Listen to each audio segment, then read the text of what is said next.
Welcome back, Little Helpers. Today we are going to talk about dissociation. This was a topic actually requested by one of you. And it makes sense because on this podcast, lately we've been talking about different kinds of abuse, but we've talked about borderline personality disorder and trauma, and those are two sort of classes of disorders that are really related to dissociation. So dissociation is basically a disconnection that happens in response to overwhelmingly, usually negative feelings. Kibby, can you tell us more about it? So from what I understand and what the literature says, dissociation is really a coping mechanism that the brain does. Dissociation is a state where where it helps you avoid unacceptable or overwhelming emotions and knowledge that basically threaten your survival, right? So it happens a lot in traumatic experiences or really intense dysregulated emotions. But it's this kind of thing that the brain does to disconnect from your present experience to protect itself. Mm-hmm. And the way we describe it in DBT sometimes, it's when, you know how your laptop, when it gets overheated, it starts to fan, right? And it starts to go nuts and kind of fritz out, right? Mm-hmm. To avoid it, kind of exploding, catching on fire, let's say. That's what we say the brain does when it dissociates. It's kind of like, oh no, we can't deal with this. Fan it out. Let's kind of shut down the experiencing so we can cool down. So that's kind of what the brain is doing. Yeah, I mean, I was taught it's sort of the ultimate freeze response. So you have fight, flight, freeze. When you can't fight and you can't flight, when you can't run away, you're left stuck in the experience, but one thing you can do is sort of mentally exit the experience. And that's one reason it's so tied to trauma, is because this was likely a trauma response. Mm-hmm. Actually, Evan Rachel Wood talked about dissociating in the movie Phoenix Rising when she was talking about torture at the hands of Marilyn Manson. He literally strapped her in and was torturing her, and she dissociated completely from the experience. Mm-hmm. And it was a way of preventing her from feeling the full impact of the pain. So it is a survival mechanism. It happens when we feel unsafe, right? As a way to promote safety when there's not much else you can do. What does it feel like? Yeah, I mean, in dissociation, as we're talking about it, I was about to say, this is an example of a coping mechanism under extreme conditions. But at the same time, a little bit of dissociative processes happen to us all the time. Like, think about how many times a day we are driving to work or do things on autopilot and we're just not there, right? We're not present, right? That is a little bit of dissociation. So a lot of people know what that flavor is, but it really becomes a problem when people are missing big chunks of the day, dissociating at certain experiences, or you're really not there. Or anytime you feel an emotion. So it is a range. I want to say that first. But there's different types of dissociation, and I'll explain what those experiences are. But from the literature, we saw that it kind of breaks down to three major types. One is detachment, which is like a separation or estrangement from the self, body, or surrounding world. And when you feel detachment, it's kind of how how it sounds. Words like depersonalization, have you heard of that? Like just or derealization. But it's kind of like you are in a dream, right? You're not in your body. You kind of feel like things are not real. You're looking at your experience from the outside in, kind of numbed out, right? This kind of like, whoa, where am I? What's happening? I feel like I'm on autopilot. Mm-hmm. Have you ever felt that way? I don't know, actually. Just curious. Yeah, I don't know. I always try to think about this, but I mean, maybe in some like very small way, when I just like totally zone out. I wouldn't say I've had an experience that has been convincingly like this. Have you? Yeah, I think the only time I felt it as strongly to the point where I was like, oh, I'm depersonalized right now, was the one and only panic attack I've ever had. Okay. And it was so weird. I was sitting with a supervisor talking about some patient work, weirdly enough about someone who had a panic attack, but I didn't know that at the time. And suddenly that's what I noticed. This dissociative, like, I felt like I was just not in my body. Like I was in a video game. Like I was in a movie or something like that. Like nothing looked different or felt different, but I just kind of felt distant from my experience, and everything around me. Dissociation has a lot of like lack of control feeling. Like you're not in control anymore. You're just watching. And I was like, whoa, it was just so, it just felt like I was not in reality anymore. Yeah, I guess I will say that I had one experience, and it was very odd because it kind of, I'm going to be really vague about it just because it's personal, but it kind of clued me into the idea that maybe I'm having a bit of a trauma response to some things that have happened kind of repeatedly that I never really considered traumatic, but I think kind of were. Yeah. And basically it was an experience of I was with my boyfriend, and suddenly it was like I just thought I was somewhere else with other people, and I didn't even notice clicking into that other state. I only noticed clicking out of it, and all of a sudden just being like, whoa, I'm with Jason, and then feeling this like overwhelming relief. Yeah, I forgot it. That sounds almost like flashbacky. You know, it sounds like with PTSD, there's a symptom of flashbacks where you feel like, whoa, you're in a new memory. I wonder if that's actually the same thing. It was a fake flashback then. It wasn't something that had ever happened. But yeah, it wasn't like everything was numb. It was like I was in a different place experiencing different things. Yeah. I think that kind of flashback where suddenly you're like in another place and you're like, whoa, where am I? That could be part of it. I wonder also if deja vu is like a normal mini experience of detachment, just kind of like, whoa, just what is reality? But so detachment is one. Another one that I'm actually much more familiar with, absorption. And this is like a total immersion of being disconnected to the present moment while deeply immersed in other stimuli. So daydreaming, like intense daydreaming, or immersed in fantasy, or kind of like you're not there, spacing out. Of course, spacing out and daydreaming is not necessarily a symptom of anything bad, but I think it's definitely something that in extreme is problematic. And I know that personally because this is something I tend to do all the time, where my natural ADHD mind, like when I lock into something, I'm on my computer, I'm video game, I'm walking, I am there. And it's like the whole other world is gone. To the point where I'll be walking on the street and people will wave at me. They'll jump in front of me and wave at me.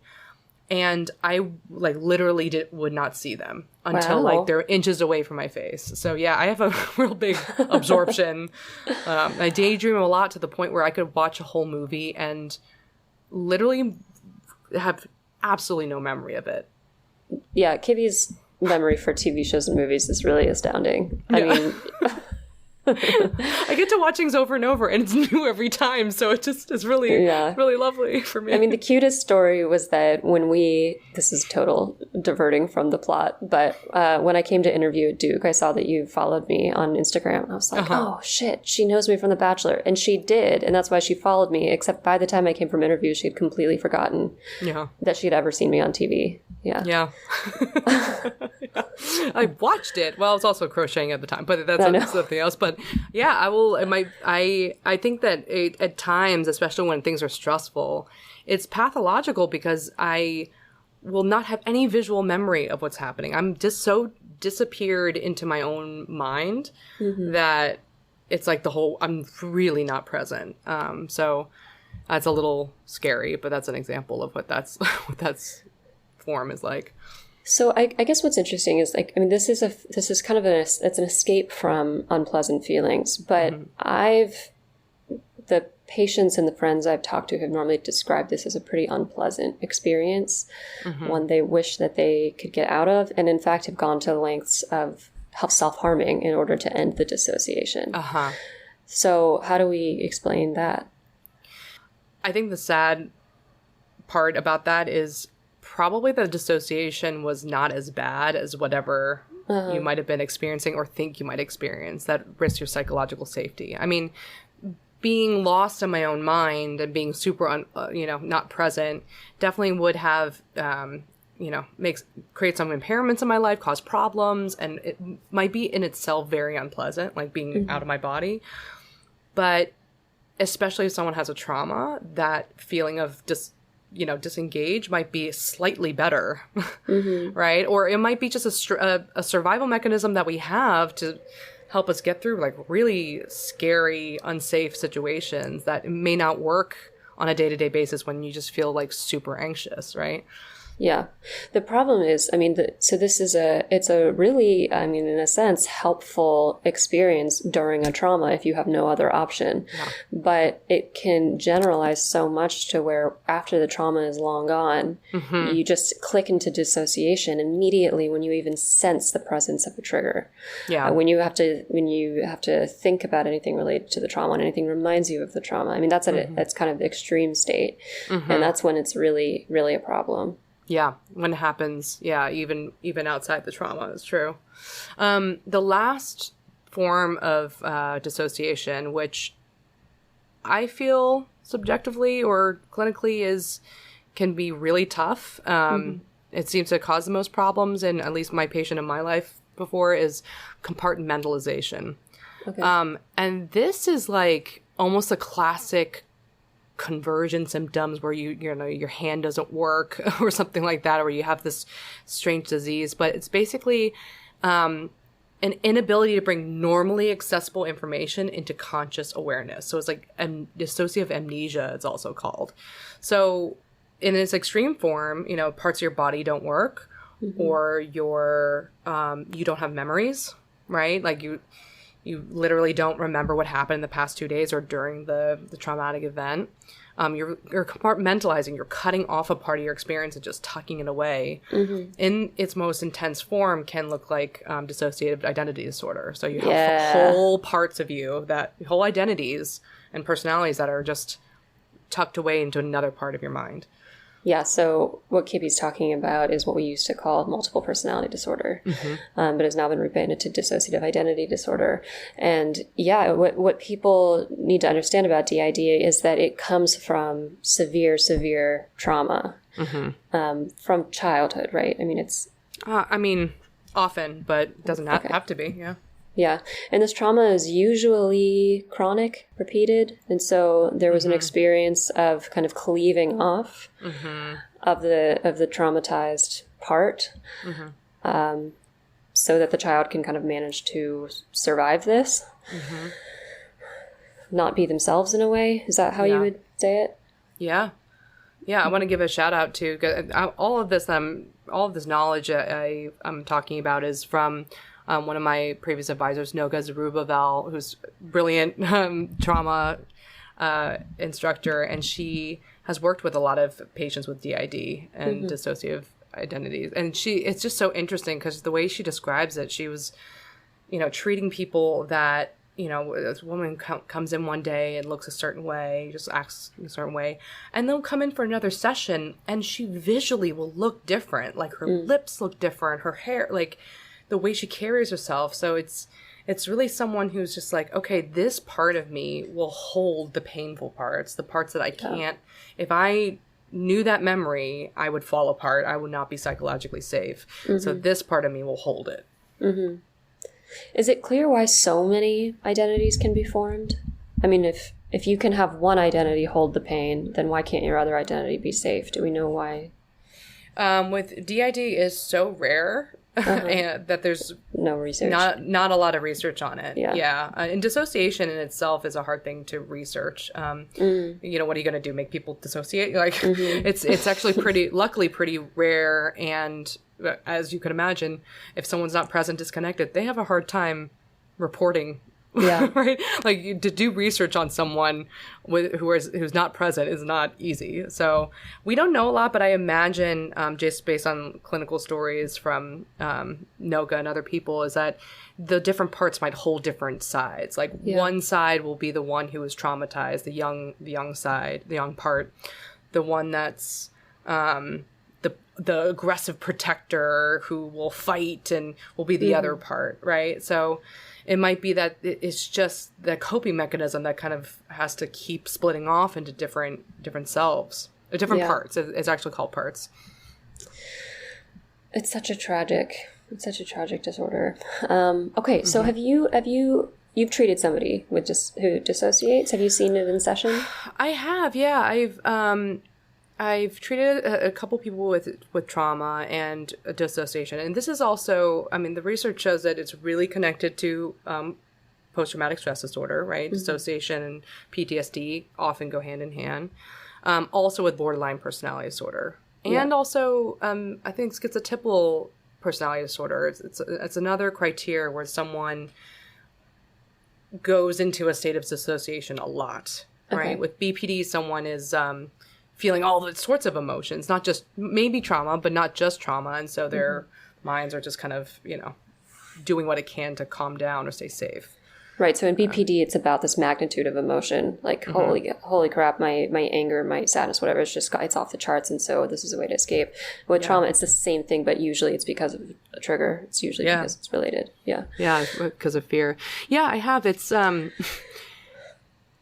It's just so interesting because people who have dissociation, at least the people I've seen, if you can picture someone just not being present a lot in their lives, it's just, you think that someone can't function, but a lot of people can function really well. They go about their day, they work, they have children, they have lovers and friends, and they're just like not there a lot of the time. So that's what really surprised me working with people with dissociation, because they just can really seem like normal functioning people, but when you ask, like, what did you do yesterday, they're like, oh, I don't know.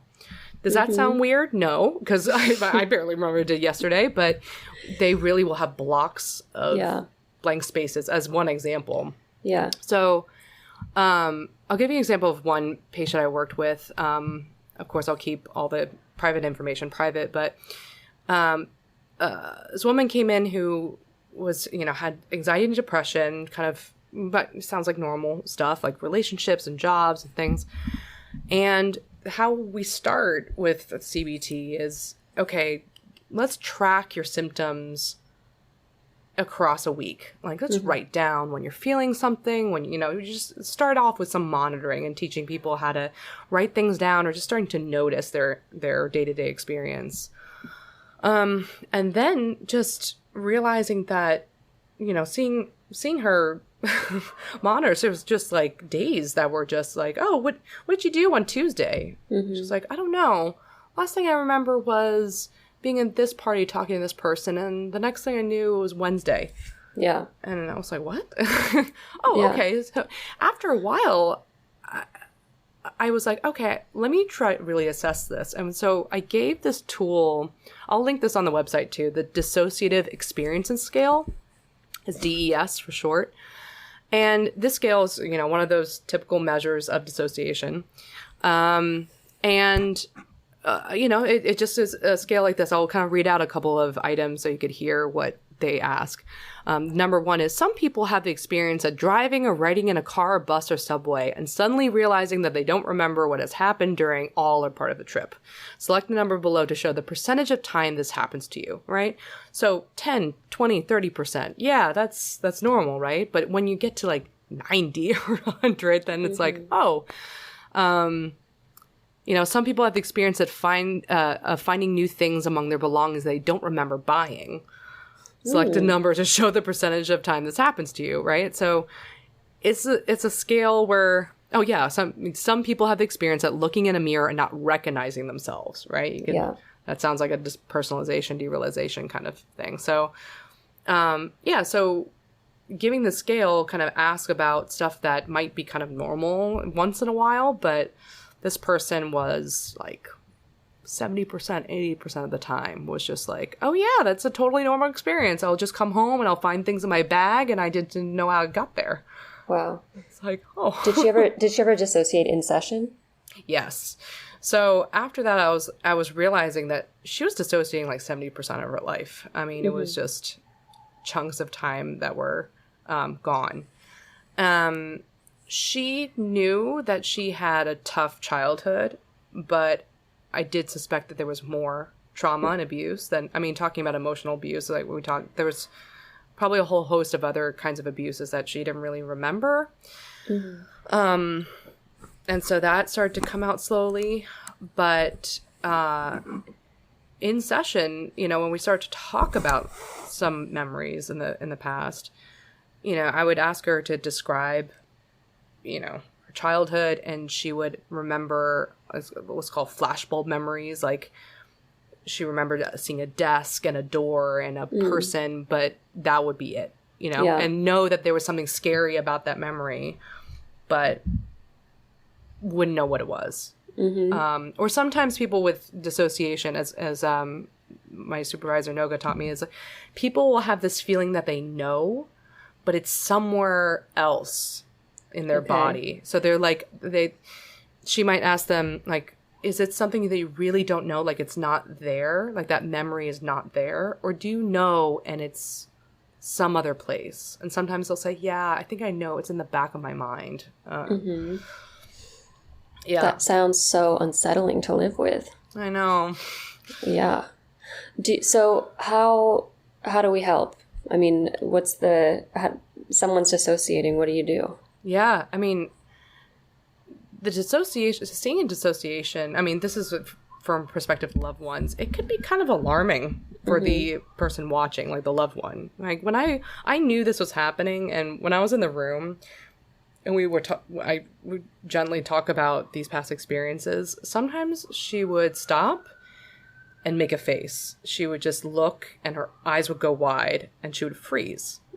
And sometimes she would make facial expressions, and sometimes she would talk, and I could feel like she was gone. Like, I feel like she was like a different person. She didn't fully have like DID. She didn't come out and have another part, but she just looked. And it's less about the way it looked and the way it feels. As a clinician working with people with trauma, it's more of an embodied experience for me. I just had this feeling of like a chill, like a ghost, you know, like just kind of like this. And it actually, there's some research showing that dissociation is very contagious. Because there's some neurological explanation that I don't really know very well, but it's basically the same mechanism as yawning, like someone yawning and then you yawn, right? So there's something about, like, I think the vagus nerve or something that's very connected. Don't quote me on vagus nerve. I just said that because it sounded cool, but it's something that maybe is a signal to someone else, like, we're in danger. Let's get out of here.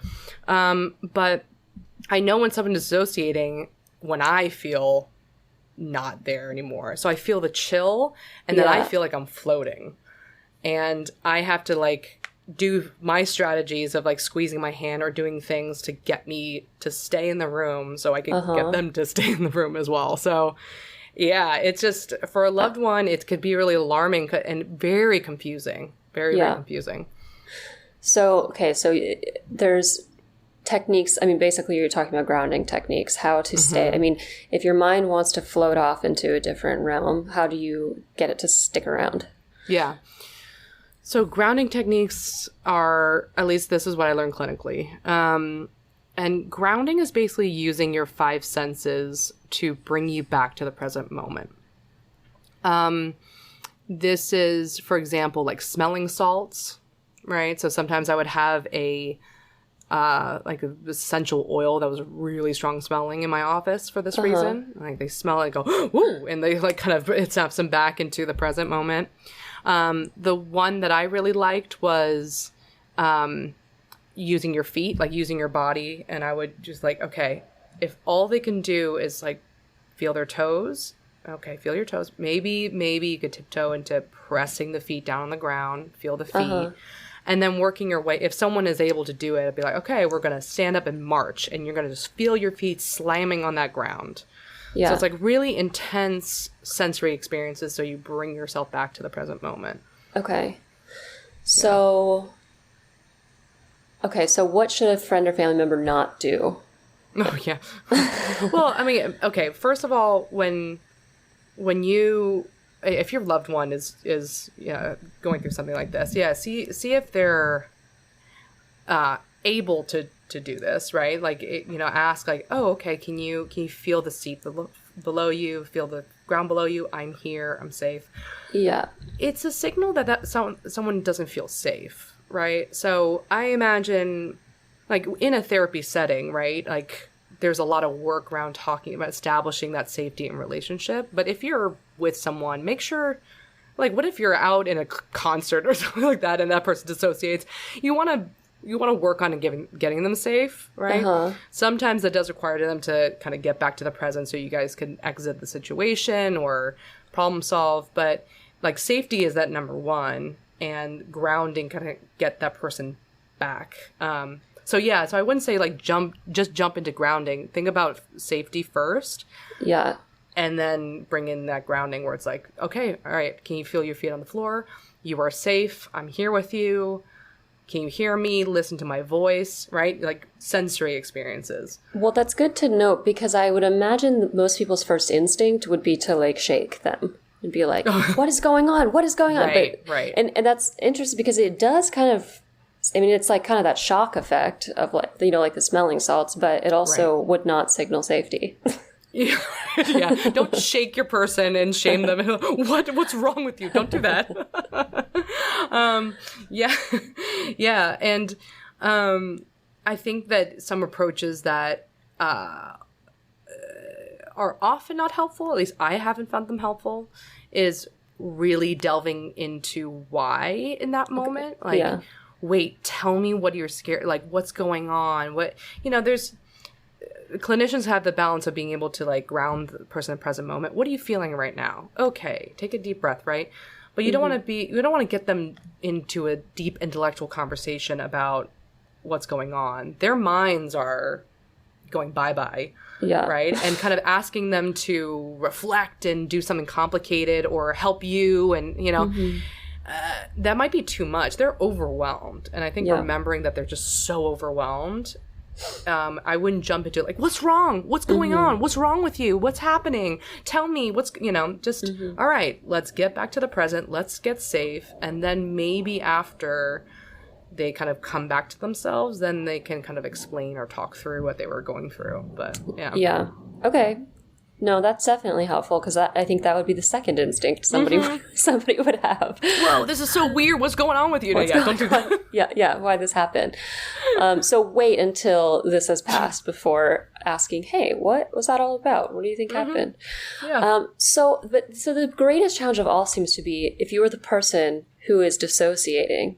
Uh-huh. How do you get out of that? Because you don't even know where you are necessarily. And yet, I mean, we know that people with BPD can notice this, and it's in one of the causes of self-harm, which, is an attempt in this case to, transfer pain to the physical realm instead of the emotional, and to create such a strong sensation that they can come back into their bodies.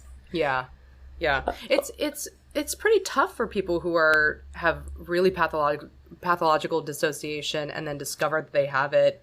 At least what I saw with my patients are like, oh my God, 70% of my experience is gone. Yeah. Like, whoa, I must be really messed up. Like there's a lot of shame reactions when they find out about dissociation. That is why we're emphasizing this is a survival mechanism. It's a natural thing your brain does. It's probably learned to do it to keep you safe in other situations, and it's just keeps doing it because it's fast and easy and free.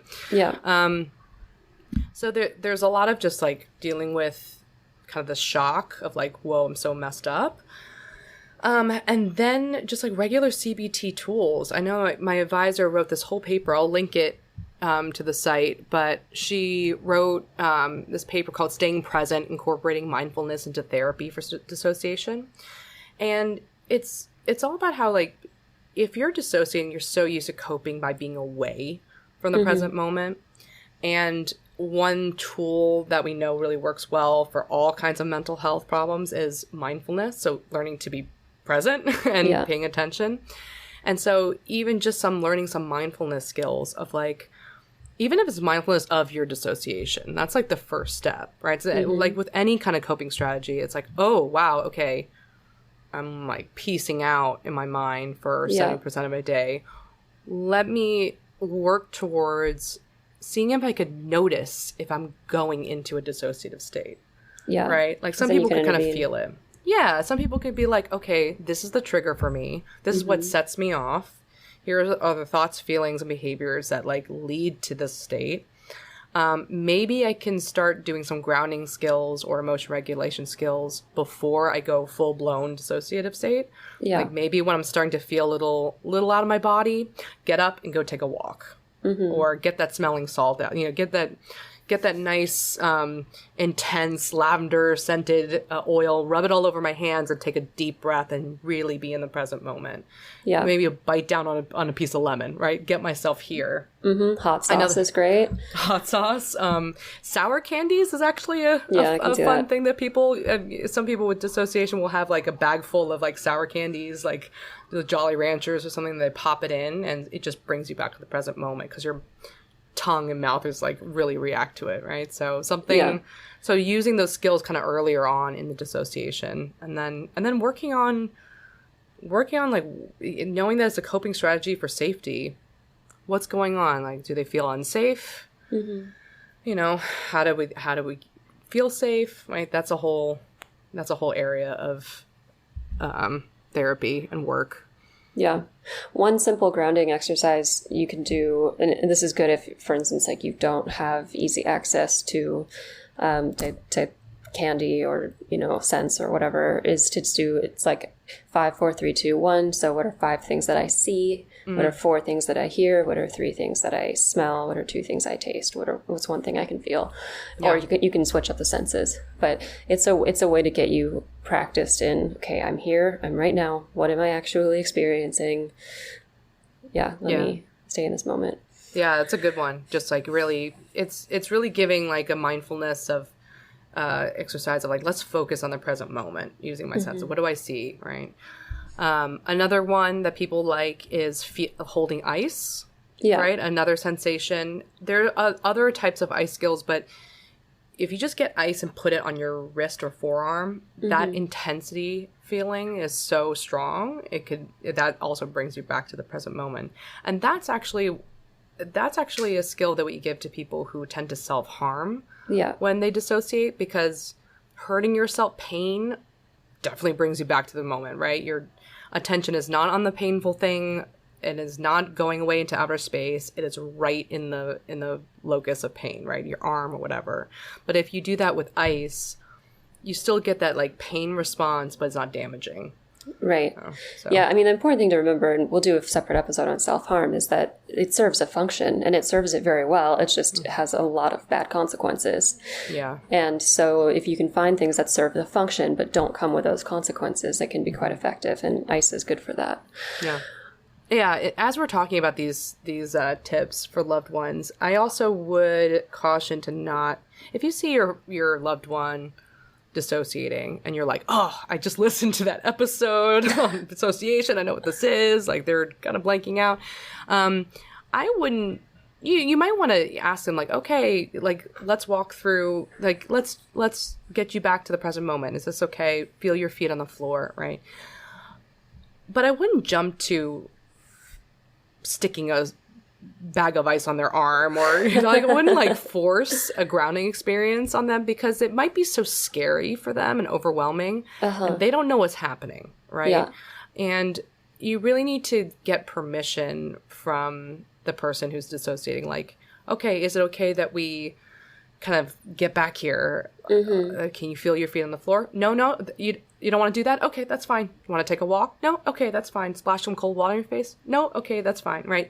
Yeah. Let them guide you, because sometimes when people dissociate, like as you're saying, this freeze response, they could look really compliant, right? They could be like, okay, whatever you want to, I don't know what's happening. You take the reins, but you kind of enforcing something on them might backfire. They might get even more overwhelmed and confused, even if you have the best intentions. So just ask permission. Okay, like, do you need anything? Like, can you feel your feet on the floor? And just like go gently in helping them out. Yeah, I mean, I guess just always keep in mind you're dealing with somebody who's very scared and overwhelmed. Yeah. And that's why this is happening. And so how would you treat somebody who's very scared and overwhelmed? Okay. Well, so Kibby, you're going to post that resource. Any other resources? Yeah, I'll put the dissociative experiences scale on the website too. Just so if people really are curious about this, go through the scale and you could see that a lot of these experiences, as I kind of listed off, are really normal, but it's really about the percentage of how much people are doing these things that could be problematic. So you could check that out and see if this is something that you or your loved ones are struggling with. So, okay, everyone. Well, please rate, review, and subscribe if you found this helpful, and we will see you next week. By accessing this podcast, I acknowledge that the hosts of this podcast make no warranty, guarantee, or representation as to the accuracy or sufficiency of the information featured in this podcast. The information, opinions, and recommendations presented in this podcast are for general information only, and any reliance on the information provided in this podcast is done at your own risk. This podcast and any and all content or services available on or through this podcast are provided for general, non-commercial informational purposes only and do not constitute the practice of medical or any other professional judgment, advice, diagnosis, or treatment, and should not be considered or used as a substitute for the independent professional judgment, advice, diagnosis, or treatment of a duly licensed and qualified healthcare provider.